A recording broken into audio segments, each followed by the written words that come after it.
අයිබෝවන් විශේෂයෙන් දීවර අමාත්‍යවරයා ඇටියට දීවර අමාත්‍යංශය ඇටියටත් අපි අනිත් පනතක් ඉදිරිපත් කරලා තිබෙනවා.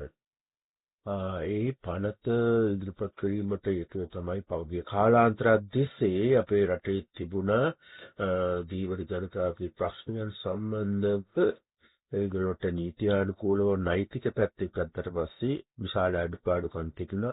ඒ නිසා නෛතිකව නිවැරදි කර ගැනීම සඳහා අපි මේ අලුත් පනත ගෙනල්ලා තිබුණා.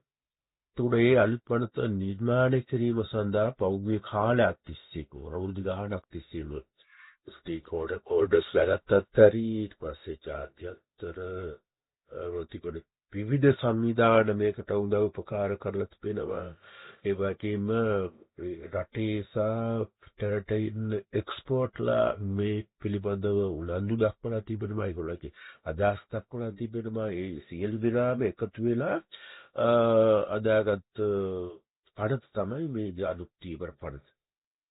එම නිසා අපේ ආණ්ඩුවක් හැටියට අපේ රජයක් හැටියට මෙන්න මේ පිළිබඳව සොයා ගැනීමයි. ඒ සොයා බැලීමේදී ඒ වාගේ ඒවා ඇතුලේ යම් අඩුපාඩු තිබ්බේක අපි දැක්කා. ඒ අඩුපාඩු නිවැරදි කරගන්න ඕන කියලාත් අපි හිතුවා. ඒ අඩුපාඩු නිවැරදි කරන එක පමණක් නෙවෙයි ඒ අදලා තියෙන පනතයි දැනට ජනතාව විසින් වර්මත් ලබා දීලා තිනවා ජාතික ජනබලවේගයේ ප්‍රතිපත්ති ප්‍රකාශනයට.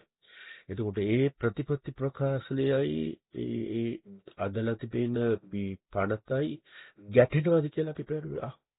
එතකොට ඒ වගේ ගැටුම්කාරී තත්ත්වයක් අපි කරන්න බෑ. අපි අපේ පැත්තෙන් ගත්තට පස්සේ ජනතාවාදී රජයක් හැටියට දීවර ජනතාවගේ සියලු ප්‍රශ්නයන් निराකරණය කිරීමේ දිශාවකට යොමු වෙන්න ඕන. එතකොට ඒ යොමු වෙනකොට නැත්නම් අලුත් පනතක් හදනකොට ඒ අලුත් පනත ස්ථීරසාර ජනතාවට සේවය කරන දීවර ජනතාවගේ ප්‍රශ්න ගැන උදට අවබෝධය ලබා දෙන පනතකටපත් වෙන්න ඕන කියලා අපි කල්පනා කරා.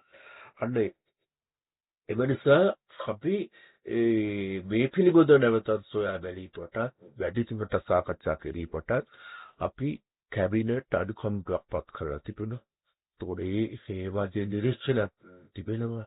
ඒ නිරීක්ෂණ සියල්ලම ලක් කරලා අපි මේ අලුත් පනත දැනට ලබා දීලා තියෙනවා, ගෙනලා තියෙනවා.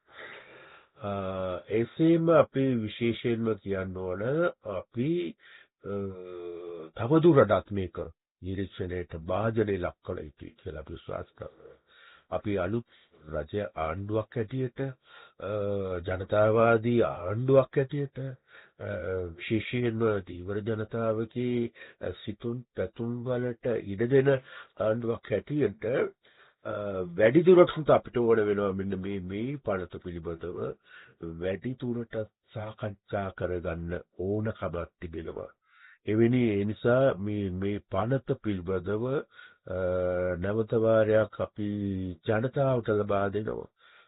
ජනතාවට ලබා දීලා ඒ ජනතාවගේ අදහස් ඒගොල්ලන්ගේ යෝජනා ලබා ගැනීම සඳහා අපි කටයුතු කරනවා.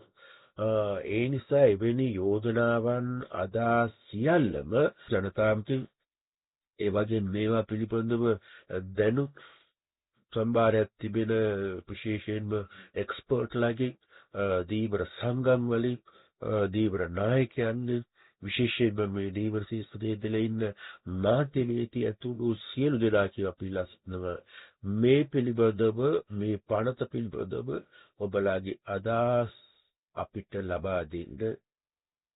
ඒ ලබා දීමේ අදහස අපි විශ්වාස කරනවා අපේ අමාත්‍යාංශයේ ලේකම්වරයාට ලබා දෙන්න. අපි විශ්වාස කරනවා මේ මාසේ 25 වෙනිදා වෙනකම් තිබෙනවා.